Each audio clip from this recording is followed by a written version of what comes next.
On today's Motorhead Garage, do you know how to get rust off those old fuel pumps? Well, Dave is here to show you how. Then Sam and Dave will be talking EZZ-Z, so get your groove on. And finally, Sam is talking locking bolts with Stage 8. We've got this and more next on Motorhead Garage.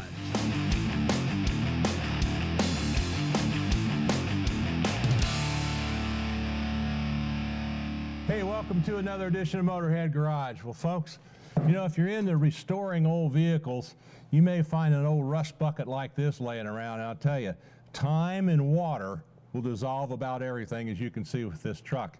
But if you got parts that you might want to try to salvage off of something like this or any other old car or vehicle, you want to know how to clean them properly. Now, I have a couple of fuel pumps here. You know, whether it's made out of steel or aluminum or pot metal, you got to learn how to take off the corrosion and the rust safely so you don't destroy the part. And we got Dave Harris here from Evapo-Rust. And Dave, you got some little tricks of the trade here that show us how to clean these off without destroying them. Yeah, that's true. We make Evapo-Rust rust remover. It's a non-toxic rust remover, and it is a new type of chemistry over the old acid products. The old acid products were developed in the turn of the century, and they eat rust, but they also eat soft metals. Our product removes rust without damaging the metal underneath, and I'll show you. We've got a common rust remover right here. This is an acid-based product. Yeah. I'm just going to drop this in there. Like Now so. that's like pot metal on there, right? I believe that. Yeah, it's like aluminum or pot metal. We'll drop that in there, and in the meantime, we'll pour in the Evapo-Rust. Evapo-Rust has no acids. It's pH neutral. It's non-toxic. It's non-corrosive. We don't have to wear gloves. We don't have to wear safety glasses. We just pour it into a tub, and then we start throwing our parts into it and letting them soak. We don't have to worry about them being damaged at all. Okay. And we'll drop this one in there. You can see the rusty areas there. We'll just drop him down there like so. So now this one, I can see this is just bubbling and going away. It looks like it's cleaning it. And of course, this is, it takes a little while for that, right? It doesn't move. It doesn't really look like it's doing much, but it is. Okay, now I can smell this. This is, I can smell odor coming off of that. That's right. You're going to smell the acid. Let's pull it up and see what it's doing so far. It hasn't been in there over a minute. But you can see it's already, I don't want to use my hand on it. Yeah, but I can see what you're talking about, though. If you pull it up. It's chewing away on it. Oh, my gosh. Yeah, I can see it starting to chew right here. It's starting to eat right on through the end of it. It is already. And that's just been a few seconds in there, but we'll let it sit in there and see what happens first. Does the rust get removed or does the part get eaten? Well, I don't know. The way it's going right now, I'm beginning to think that the rust may be there and the part will be gone. Maybe that's how that works. I don't know. Anyway, all right. Well, what we're going to do is we're going to let this stay in there for a while. We'll see how this works. I'm anxious to see how it goes. I am too. This will be a good example of what you need to know in order to clean your parts properly. Time now for the industry update. You know, it's no secret that there's a lot of stepped-up 5.9 liter Cummins in Dodge pickup trucks. If you got an automatic and it's a 94 to 2002, here's the torque converter for you. This is the Diamond T torque converter from KT Performance. Now, this is a billet converter, single clutch. It's a low stall. It's designed for 600 to 900 horsepower. They're built right here in the United States, and when technicians take these apart, they keep all the parts together from that converter. That way they're matched. They check them. Any marginal parts are changed. They use the finest clutch materials. It's all put back together, billet cover. They don't machine the covers. If they don't meet OE specs, you get a new one, so it won't be too thin. And of course, they're balanced on a computerized balancer. They're charged with fluid so they won't rust. These things here will really make the efficiency of your engine go to the rear wheels. Pulling, acceleration, cruising. Even if you have a stock Ram and you're towing or working it hard for hauling, you want a good torque converter, the Diamond T torque converter from KT Performance. It's a great way to go. If you want to know more, check out their website. Hey, stick around. We're going to take a quick break, but we'll be back with more Motorhead Garage.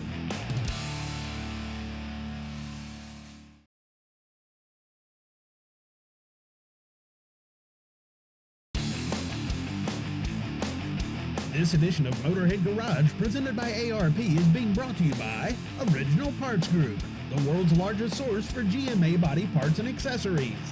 AFE Power, innovative aftermarket solutions that deliver performance. Snow Performance, the water methanol injection experts, and by ARP, the world leader in fastener technology. Hey, welcome back to Motorhead Garage. Well, folks, a lot of you guys have pickup trucks out there, and a lot of them have a toolbox here in the back. And Sam and I have experienced this. When you're working out of it, you're either reaching over the side trying to find out what you want, or you're crawling around up into the bed, crawling over everything, trying to get to what you want. Now, after a full day of crawling in and out of the back of the pickup truck, it gets pretty tiresome. Well, we've run across something here that you folks ought to know about. It's called the EZZ-Z, and we're installing it right now. And Sam, you want to give me a hand on this? All right, what do you need, bud? I need for you to slide underneath, Of since you're course. shorter than I am. Here you go. Put these nuts on there, and I'll hold it for you. All right. Tell me which one you're on, the inside or outside? Hold on, I'm gonna do the outside one first. Okay. What this does, folks, is the EZZ-Slide got these rails that fit in here, and the EZZ-Slide slides on that, put your toolbox on top of it, and then you can move it back and forth. And I'm gonna doing show the you a lot inside more one about that. next. Pardon me? I'm doing the inside one next. Okay. You on the inside one now? Yep. Okay. Okay, outside one. Got it? Okay. All right, we're on. Yep, done. Okay, bud. Well, you go around and check on that. I'm going to go ahead and put in these sheet metal bolts. They're going to go right in here. Let's get it started. Get one started here. I like to do this to get a couple of them started. You got that under control? So far, I do. All right, and to help us understand exactly what we've got here, we've got Eddie Lambert. He's the president of EZZ-Slide and the inventor of this. Tell us about this product, Eddie. Well, Sam, this is a box that we invented, that metal box made out of diamond plate tread metal, like your toolbox in most cases, that we've put wheels underneath it that carry the load, about 1,200 pound capacity with all four wheels. It's got a nice motor in it that turns about 50 RPMs that we've got geared with rack and pinion to just handle heavy loads and push good. It's just made durable and made right here in the USA. We're so proud of it. And of course, you get the big motor here in the chain drive. And Right. This is, you said, an early model with a single axle. Right, we've improved this with a dual axle, as you can see here, that we're going to be putting in the truck to handle a better load, to balance it better. Just a super product. Awesome. Well, Davey, you ready to install that, buddy? I am. Yeah, this is a really nice piece, and it's going to make people's life a lot easier, isn't it? It sure is. It would make mine a lot easier, I'll tell you that. Absolutely. And you can see over here, this is the later version with the twin axles and the two drive gears. So you ready to put this in, buddy? Yeah, but before we do, I want to show them. This is battery powered, as you can see right there. We have the batteries up here. Something else you want to know too, it's got two limit switches here in the front and the back, so it limits how far it goes up and how far it comes back, which makes it pretty nice. All right, buddy, you ready? Yep. All right. Let's set this in here. All you do is square it up. Since this is remote controlled, it's wireless, go ahead and hit the button. Nice. How's it going there? Good, yeah. There it goes. There you go. Beautiful. That's awesome, yep. And of course, once we've got it in now, we've got these ends that are gonna go on here, and they have the stops. And on that side, they got the block for the limit switch, and that'll retain the racks too. All right, now we got everything tightened. We've got our toolbox mounted up here, and you can put about any kind of toolbox on this thing because it's got adjustable risers right here. Right. And of course, you can take these risers out all the way if you have a really deep box.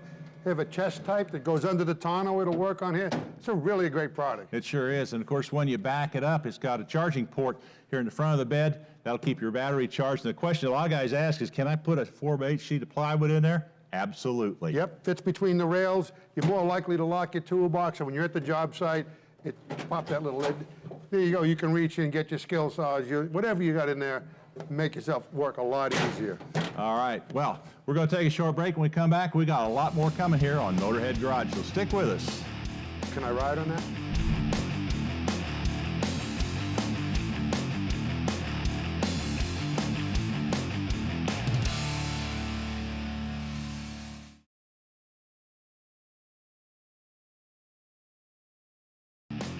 Motorhead Garage, presented by ARP, coming to you from Borla Commerce Park. Hey, welcome back to Motorhead Garage. Well, folks, You're finding me underneath a 2015 Mustang with a Coyote motor in it. Now what I'm doing is replacing the header bolts or studs, depending on what it has in it, with some new Stage 8 locking fasteners. Now the reason I'm doing that is because I don't want them to come loose over time. Now it's not an easy job to do. What I had to do is I dropped this thing down, of course, and a lot of times there may be a brace across the top. You take that off, go down, take the motor mount nut off on each side, and then you raise it up. And what I had to do is remove the motor mount on one side, jack it up. In this particular case, I had to disconnect the steering shaft on here, jack it up a little bit, get under there. That way, I could get to the header bolts, replace them with a Stage 8. And the same thing on the other side, take out the motor mount, take out the starter, and jack it up and replace those. So I'm just finishing this thing up. But I had some good help on here. I had Rob Ahern from Stage 8 Fasteners to stop by and give me a hand. And hey, Dave. You didn't know what you're getting into on this one, did you, bud? No, this was a piece of work, wasn't it? Oh, it sure was. The time to put these in was when they put the headers in. Well, I know, but somebody didn't do it, but that's why we had to, I guess. Yeah, I understand there was one was loosening up, but so this is a difficult car, like you said. You know, this is one where you actually have to jack the motor up. It's an interesting thing here and a lot of work, but you want to do it once and do it right so you don't have to get back in here in a couple of months. Well, and once we've got this done, you're right. I don't want to ever have to do it again. Right. Okay, Rob, why don't you show the folks how those work? Absolutely. First of all, it's a true grade 8 fastener with a duplex nickel finish, so it's nice and shiny. What we do is we put a groove in the top of the bolt here, and that's really the key. Once the bolt goes in and gets tightened, then the locking retainer goes over the head of the bolt just like a box end wrench, and it goes right up against the tube of the header so it can no longer counter-rotate. Right. Okay? And then this is what we call a double hex head. So as we needed to here, you can use that 3/16 ball Allen to spin in those hard-to-reach ones. Makes it a lot easier, especially on this one. Half the job we did was by feel and not sight. I know. So should we go over to Sam now and see how they actually go on? Let's check him out, show him what he's doing. Okay. Yeah, Dave, I got plenty of room out here in this display motor, not like doing it in the car. Definitely a job you don't want to do over. Now, Stage 8 locking fasteners, they give you a torque spec, 25 to 30 foot-pounds. Remember, you're going into an aluminum head. And by the way, if you have a place where it's tight, the neat thing is they've got an Allen broach right into the end of their bolts. And of course, you can use a ball end Allen like this. You can get them in place, get them tightened up pretty good. Now, once they're in place, you're going to take the tab and you're going to put it on here. And if you look at this, it goes on, it's splined. You put it on the bolt. We're pretty close here, but got a little space. Before you go cranking the bolt around, what you want to do is, there it's on right. I got a little bit of a space. These things are indexed about 3.5 degrees. So you can flip them over, and you can probably get it real tight. You want to try that before you try moving the fasteners. That's a great way to go. So we're right up against the header here. You know, the bolt can't turn loose.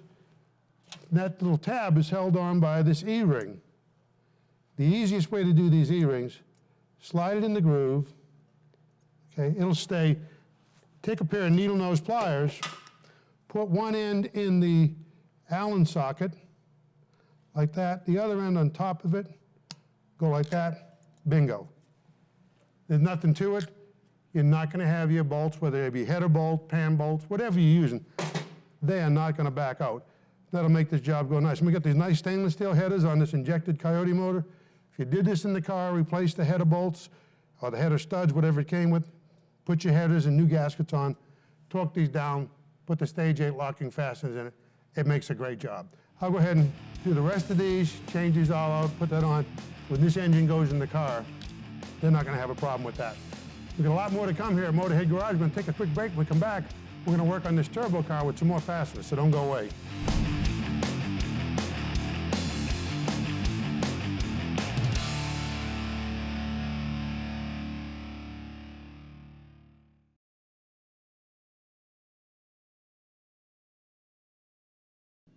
This edition of Motorhead Garage, presented by ARP, is being brought to you by Porta Chopper, the transportable trailer that travels like the wind.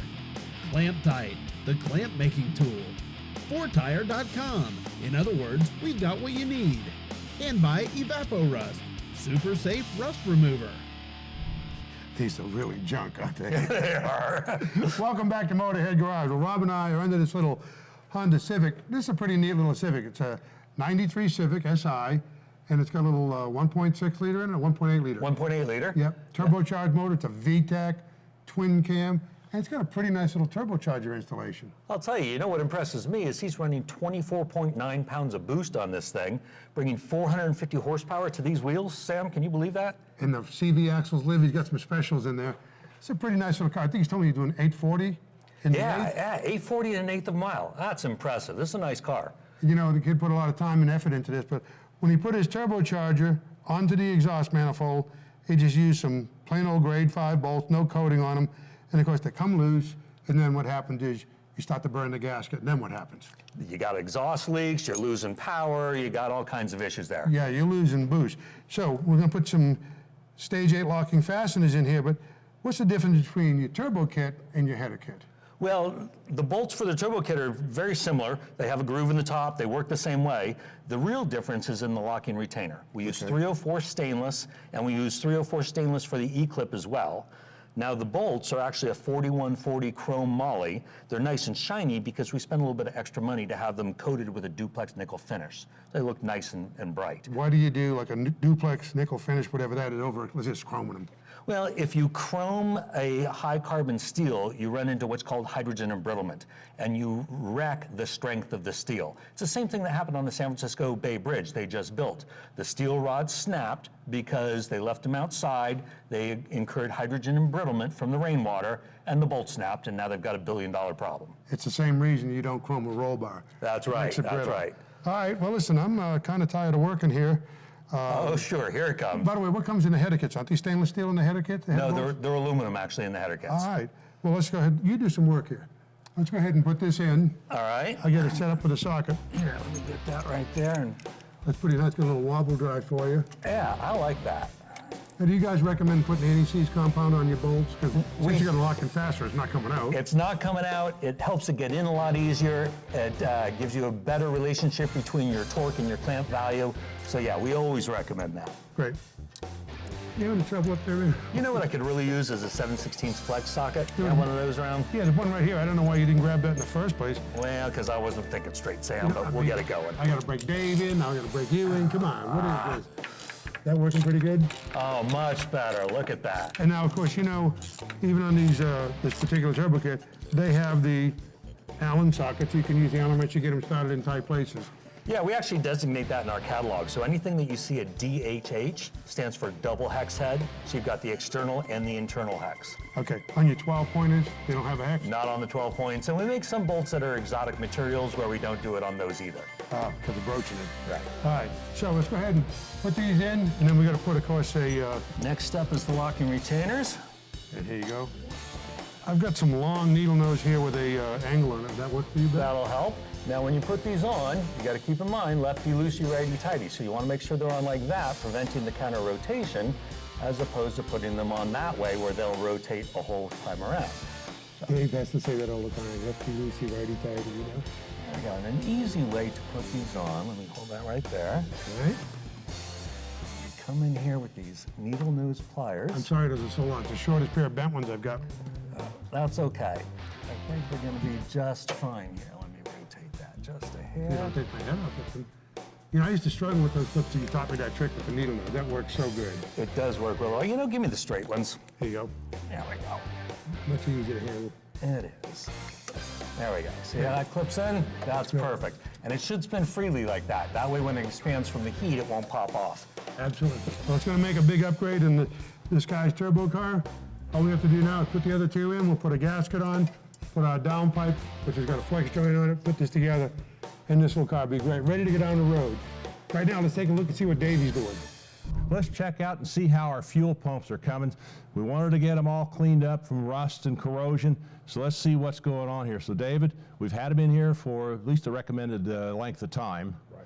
So what have we got going here? Well, this is the acid product, and you can see the foam that it's putting up right here, and you can smell. Yeah, I can smell it all right. It gets after you, and we'll pull it out in here and show you. We left this in for 30 minutes, and then we just put it back in to kind of show how it foams. But in that 30 minutes, you can see it's already It's got a hole in it right there. It's eaten apart, and you can see we still have rust all around. Yeah. So before it's able to remove the rust, it'll actually eat your part. And that really does a quick job of eating that. That's why you got to be careful, folks, especially with a lot of like logos or medallions or that type of thing you find on cars. And you try to clean them up, you got to be real careful what you clean them in. So That's right. obviously I wouldn't put them in that. No, and you've got to wear gloves, you've got to wear the safety glasses. Right. This is the Evapo-Rust. The Evapo-Rust, I can use my hand without gloves, Yeah. and you can see everything is clean. Everything is Well, that's even completely working, isn't it? going- Oh yeah, and you can unthread this now, Yeah. do what you need to do here. You couldn't have done that before, the way that was rusted. Not at all. And you can see the body of the pump is completely unharmed. So when you wash that off with water, you can take it all apart. This, you could rebuild, save it, and you got the original pump on there. Of course, this is just an example of what you can do. You can Right. use it for a lot of other things as well. Right, and as you when you pull this out, you're going to rinse it with water, dry it, and then you're going to spray it down with our product, Rust Block. Which is going to prevent that from rusting for about a year until you're ready to do whatever it is you're going to do further with it. Well, in my case, it'd probably be a year. Anyway, now I got a question for you. This is pretty hazardous stuff, or at least it looks like it. Certainly that is. It is How do you get rid of it? Well, the hazardous, I have no idea. This is easy. Most people can put it down the drain. If you don't want to put it down the drain, when it's spent, it's completely full of iron. It's liquid iron. You can take it outside, put it in a pump-up sprayer, and spray it on your grass or your yard. It will keep your grass green for about 6 weeks. There you go, folks. No waste. This is a safe way to clean your parts. Well, we've run out of time once again. We'll see you again next time here at Motorhead Garage.